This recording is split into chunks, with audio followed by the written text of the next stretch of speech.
A, run away screaming, B, phone your mother, or C, join the band and sell over 5 million copies of your first album, then leave the band and sell another 5 million copies of an album when you work in a record shop?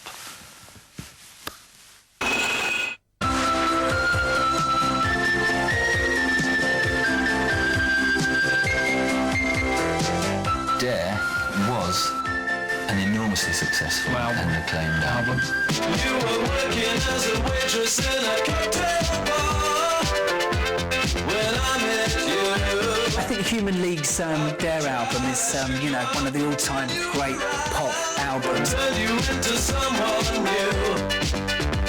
Now 5 years later on. 1980 saw the departure of Ian Craig Marsh and Martin Ware and the arrival of schoolgirls Susan Sully and Joanne Catherall into the Human League. Less than a year later, the group's third album, Dare, was released and became an instant global hit.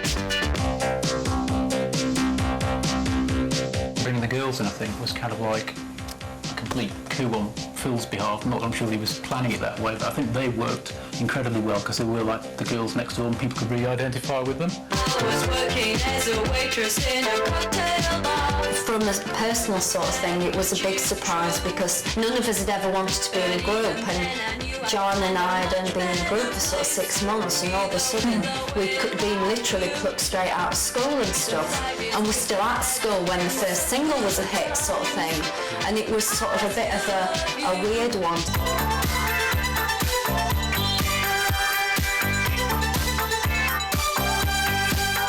This album was quite a breakthrough because it was a pop record just made with synthesizers and vocals.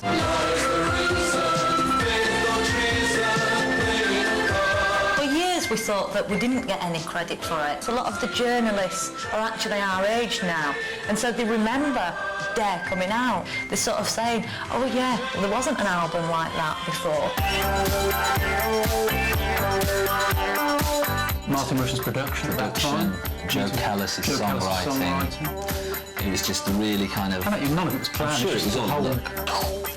And those things always are, I think. But it just all works incredibly well.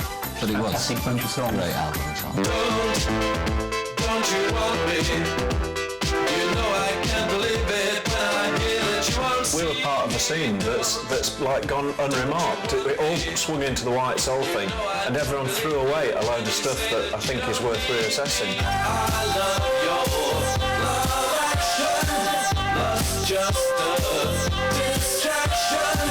Everyone who's had a mega success, which I suppose is what Dare was, it's always difficult because you never think you can, you wonder what you put into it to make it so great.